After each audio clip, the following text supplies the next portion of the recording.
was that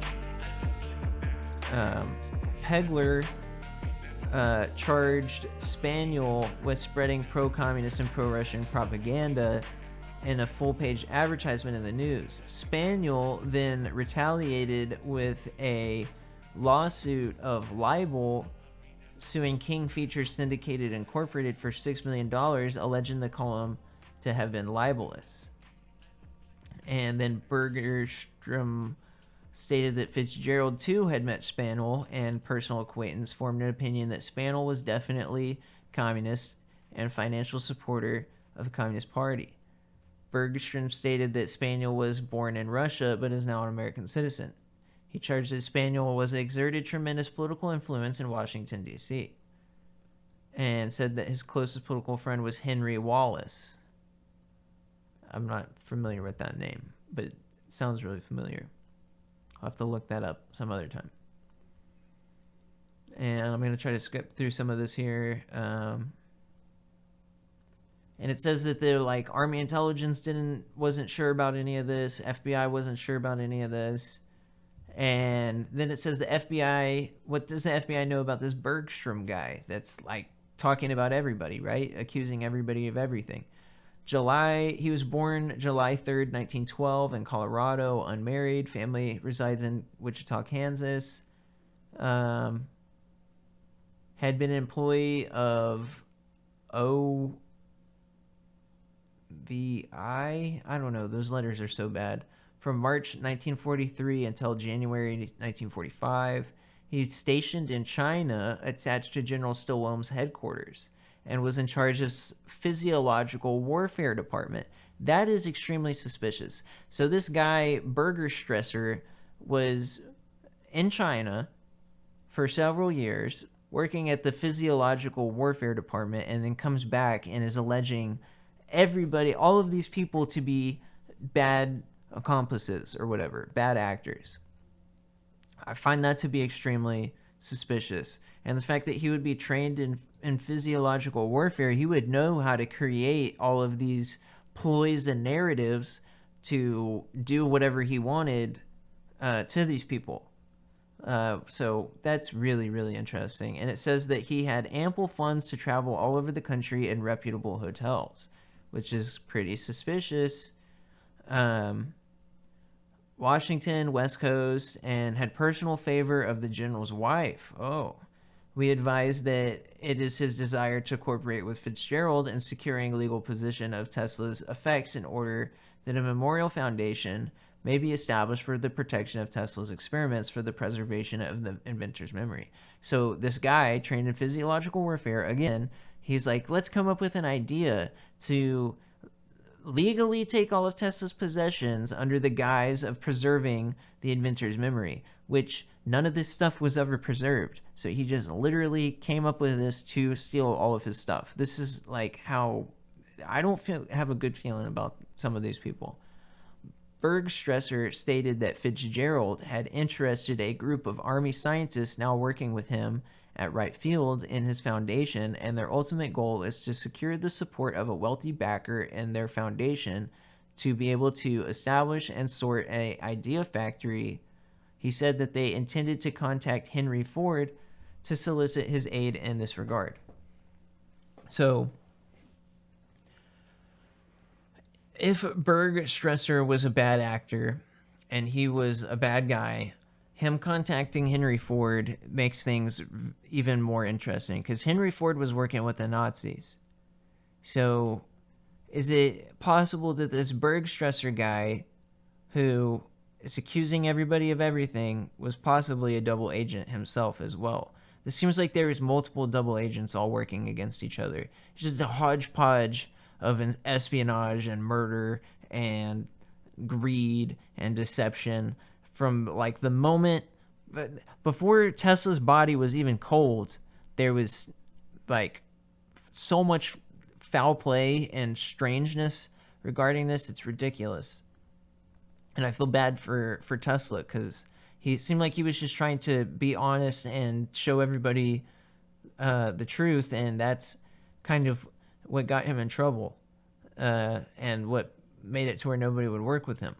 So It's pretty weird. Uh, what it makes me think of is those like cartoon, like the old Scooby-Doo cartoon of all the bad guys running in between the different doors and the yakety sax playing.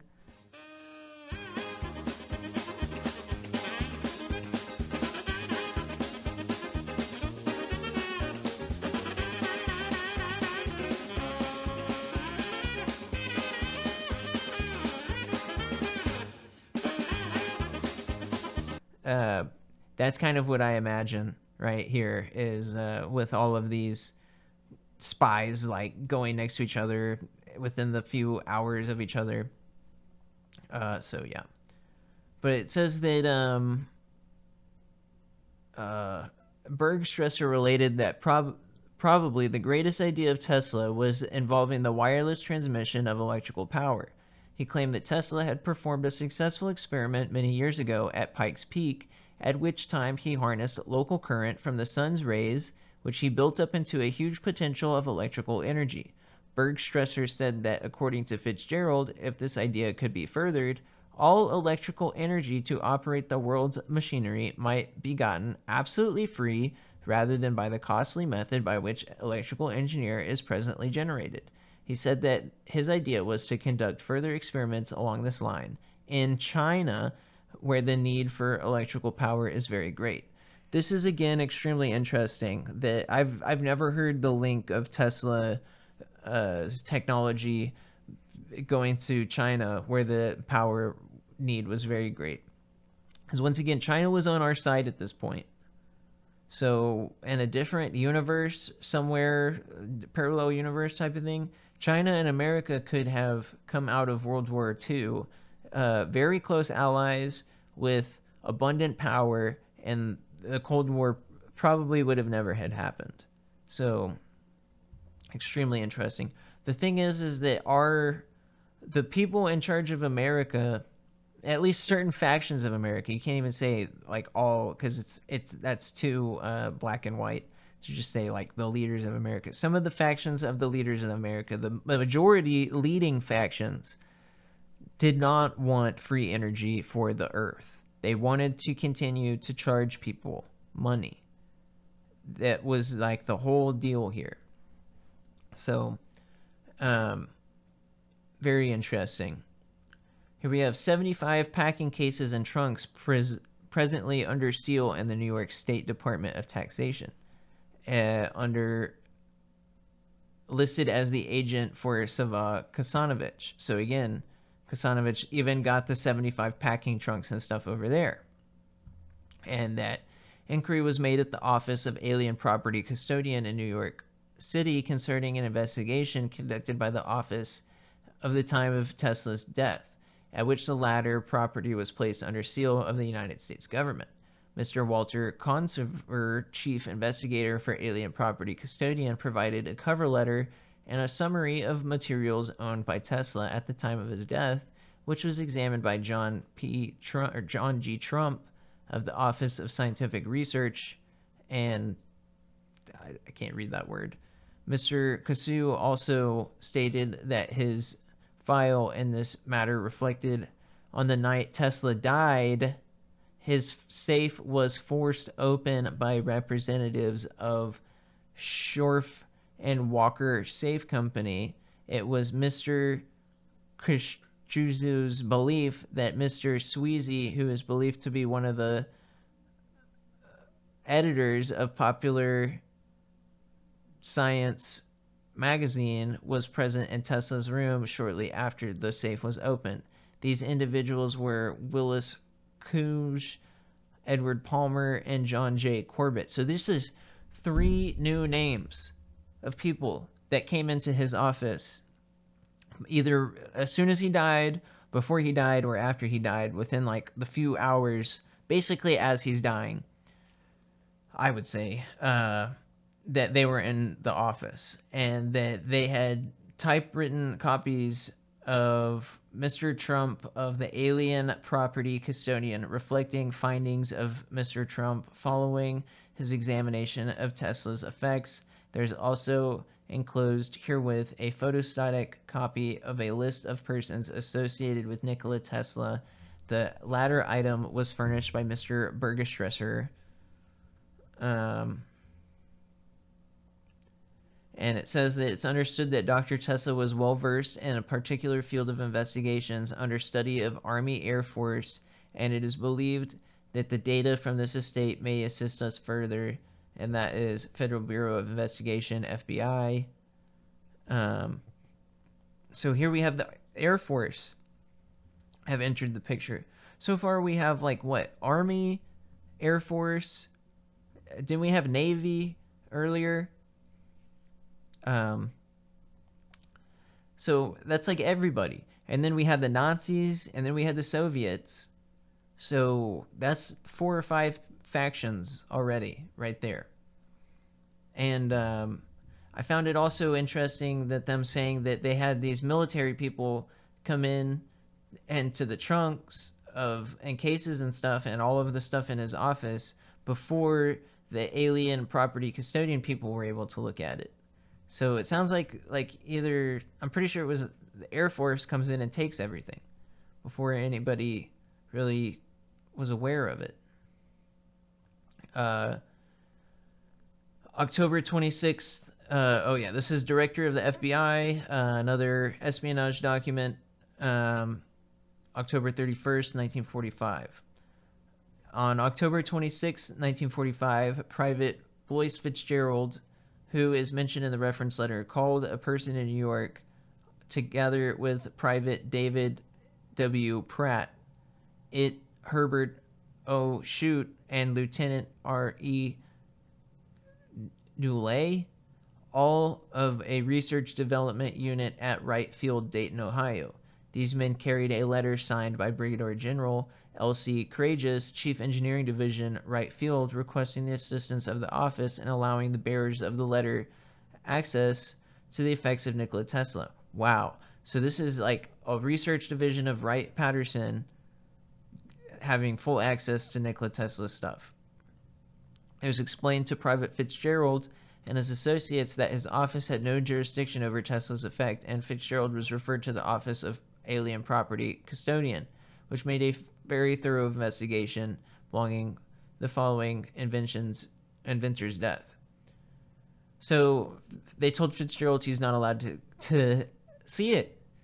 The Wright-Patterson sent people to go and see it, and the people owning it, the Alien Custodian Command, told him, you're not allowed to see this stuff.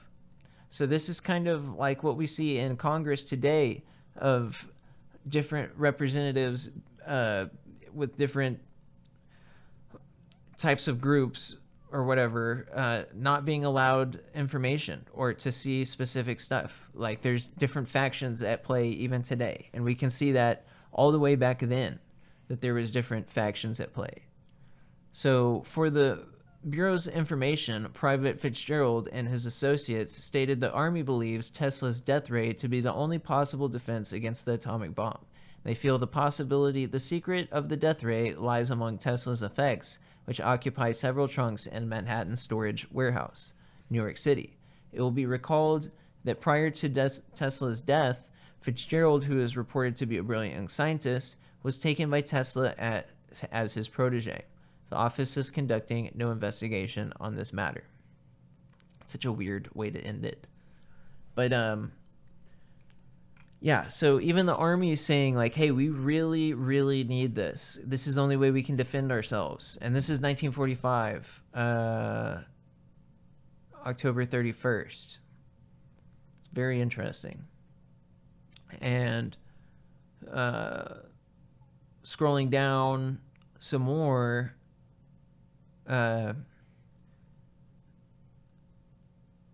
says Tesla's papers were left in Manhattan store. They actually, there's a typo. They have it as Pesla with a P instead of Tesla. Pesla advised that the FBI had made microfilms of all the papers. And Kasanovich requested if the FBI had done so, could it be possible that he get copies of the microfilms? And then Kasanovich had been told that there most likely would not was not microfilms ever made. So then who made the microfilms, right? Maybe the Navy guys, since the Army Air Force doesn't have it and the FBI doesn't have it. It seems like it was the Navy, who the Navy have a very strange long history with all of this stuff as well. And then it says April 7th, 1950, agents of the office interviewed Mr. J.V. Potts, vice president of Manhattan Warehouse. His firm required that all persons gaining access to goods in Manhattan had to fill out appropriate forms setting forth their names, date, and visit. So, yeah, they're making them do this because people were just showing up and taking stuff, I'm pretty sure. Why else would you make everybody do documentation like that? And there had been only one visit made of persons outside the management of Manhattan storage, and that was January 26th and 27th, which time representatives of alien property custodian made a thorough review of the entire effects of Tesla's estate. Tesla's effects are stored in rooms 5J and 5L of Manhattan's storage warehouse. At this address, Mr. Michael King, who stated he had a floor supervisory for 10 years on the floor, said he could only recall one occasion in early 1943 which an examination was made of Tesla's effects. He stated that at the time, numerous photographs were taken of the examiners. So he's testifying people took pictures of the stuff, where the FBI saying, we don't have any pictures. His description of the equipment used would be tend to show that a microfilm reproduction was made of some of the papers of the deceased scientists. King added that several of the group making the examination wore U.S. Navy uniforms, and during the 2 days required the complete examination of civilian assistants in the group were identified to him only as federal authorities. According to Mr. King, no other instance of microfilming the records estate had been placed since that time. So who knows if they really were Navy people, but the fact they came in wearing U.S. Navy uniforms and wouldn't identify themselves as anything other than federal authorities is suspicious as hell. So there was definitely... These might be even more double agents. This might be the third set of double agents, as these people coming in U.S. Navy uniforms and taking pictures and then leaving. And then allegedly nobody having the pictures. So who were they? Were they Soviet spies? Were they Nazi spies? Corporate spies? Navy spies? Seems like the Navy and the Air Force are not cooperating, even today, on this topic. And that they may have totally different types of information. So that kind of is reflective of that. So Mr. Potts stated that no inquiry had been received Mr. Hatton from Sava and Kasanovich, nor had Manhattan informed him in any way that an examination of Tesla had been made by anyone. In fact, Mr. Potts' only correspondence related to Tesla estate had seen in the form of bills or storage. So here he's saying that even this Kasanovich guy had not received anything. Even though in the earlier stuff, it said that Kasanovich was the one that got all of it. Unless I'm misreading that somehow. And then it says the FBI tells him just to stop looking at all this stuff. And that we have it. And that they're closing it. That was like the end of that. They're closing it. And so we'll scroll down a little bit more. This is from 1951. Still on the same case file. Experiments and research of Nikola Tesla, espionage, M-class. Abraham Spaniel used to be with the International Latex Corporation, and that allegedly Spaniel had Communist Party sympathies, of which these complaints came from Ralph Bergstrom. We already have heard that. Allegedly, Spaniel was trying to get a hold of papers for sinister purposes, according to Bergstrom. And NYO contacted the alien enemy custodian and found that they had submitted Tesla papers to MIT, and representatives of MIT had furnished them with information they found no information would be helpful. So that's really weird that MIT said they didn't find anything. And here we have with Bergstresser sending letters to Joseph McCarthy regarding this Spaniel guy, and that the FBI was stopped from a higher level from investigating some of these things, and it would commit too much of themselves. So I found that to also be extremely interesting, and that even Mr. Heinrich said Senator McCarthy turned this material over to the FBI in June or July, but nothing was done about it. So even you have one of the senators who's the most like rabid anti-communist guy who really affected all of America's mental health for like a decade or two. I would say extremely negatively. Really, really set back America. That this guy was trying to get the FBI to go attack, and that they were being held back. And this is, again, in a time period where the FBI was pretty much unhinged in their most diabolical states. So who is holding the FBI back from going after these people? And it makes you wonder, again, of like, who's in charge of what?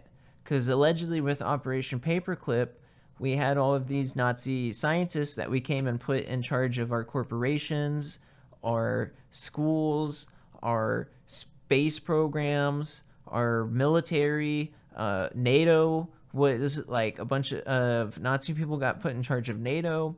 So it seems like the Nazis got into power, and the Nazis are then telling the FBI to stop investigating. That would be my position on this. Probably not a popular one though. But and it says Tesla had died working on death rays, and that the material from the papers, death ray could be developed, and that alien enemy custodian sees them all. Let me scroll through some more here, and that Mr. Rath recalls he left the FBI in 1946. This is like an FBI guy, and that he left the FBI and resigned, and that even after he resigned, this Bergstrom guy telephonically communicated to him at his place of business. He could offer no explanation how Bergstresser knew where he was employed. At that time, Bergstresser was asking if the FBI was doing anything about the reported complaints, and he said, I have no idea, stop calling me, I'm not working with the FBI anymore. So that's pretty creepy that this Bergstresser guy was able to find Mr. Rath, and even after he left the FBI, he's like chasing down the feds and asking that, hey, what are you going to do about this? Once again, it shows that I would say that there's different factions at play here. He obviously is some sort of double agent. Who knows for who. He received calls from several persons, particularly confidential sources he had developed with whom left his home phone to make inquiries or to give him information. In all instances, he referred them to the New York office of the FBI, and that Bergstresser did not furnish any information to the office in April of 45, which he alleged. So that's really weird too, that he's saying he gave the FBI stuff but actually didn't, and he actually came to the office in 6/9/45 and 9/27/45, and that the FBI said that he had no records or even started an investigation of Spaniel. And yeah, so very strange. And again, they have some more people telling Bergstresser to stop calling people. And that here we have Mr. Rath states he did not discuss the merits of this case in any way during the last telephone conversation with Bergstresser, and hence he is positive that he never made any statements that there is no hope left or that the last hope was Congress. Which, what is he talking about with the last hope? You remember with Margaret Storm at the beginning of these documents, it talking about her saying that the hope for humanity was like for people to stop fighting. And here they have them saying that, hey, I didn't say there was no hope left or that our only hope was in Congress. So what are they talking about with the hope? Hope for what? because this is just like a random. This is the smallest little random document. This is just a random little like paragraph saying, "I didn't tell him there was no hope." Very strange. So more information, another document from director of FBI. This is 1957, that a person named Savo stated that a woman named Miss Margaret Storm lives with her husband John at Colonial Hotel, 51 West Street, New York, has been issuing newsletters which contain information pertaining to flying saucers and interplanetary matters. Savo stated that his opinion on Mr. and Mrs. Storm are exploiting the reputation and genius of Nikola Tesla, the deceased inventor of Yugoslavian extraction, who achieved worldwide fame as a result of his inventions. So he's saying that these Mr. Margaret Storm people are just riding on Tesla's coattails and they're not actually legit, which could be true. I mean, I don't know. But Tesla's only military invention was a method to which he could, once alluded but never fully described, the wall of force, and disclosed the existence of his plan in 1943 at the Geneva Conference. And this is like citing the newspaper clipping that I read earlier. And scrolling through it. Yeah, that looks like it's it. So we've done it, guys. We've just finished 64 pages of FBI documents. I hope that you stuck into the end here. I know that was a whole lot. I think that this might be like 2 hours or something like that, or coming up on 2 hours. So I'll probably divide it into a 4-part episode. And this is just like the groundwork, laying out the groundwork so that we can talk some more about this sort of stuff in the future. I don't want to give too much away, but we will talk some more about this stuff, but not in specifics, but like just in generalities and conceptual. So now you have a really good understanding of some of the designs that Tesla was working on right before he died. Don't you find it extremely suspicious that as soon as he completed and perfected his wireless technology, that he ended up being killed? And then there's these different sets of people that come and break into his stuff multiple times, and to where they don't even know like who's going there and who's not. So they start having them fill out paperwork. I mean, that's pretty desperate, in my opinion, when you start having people fill out forms because you can't stop from all the people from coming in there. I would consider that to be very desperate. And you hear the FBI files describing his work, right? His wireless technology, and how, this isn't possible, that's not possible. Well, go back and listen to the Lunar Railroad episode, because what we just described here and read here is exactly in that Lunar Railroad episode. So yeah, I'm gonna take a rest. My throat hurts from talking for like 3 hours straight, I think, maybe even more. But yeah, I hope that you guys enjoyed it. We're gonna talk some more about this sort of stuff in the future, and just hold on, because we're gonna have some more stuff. So I hope that you enjoyed it. It's definitely thought-provoking, and it's strange how all these different factions, like the Army and the Navy and Air Force and FBI and CIA, not working together, seems really, really, really strange, and kind of gives a lot more clarity to the factions fighting it out today. So adios, be safe out there.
niggas in my back.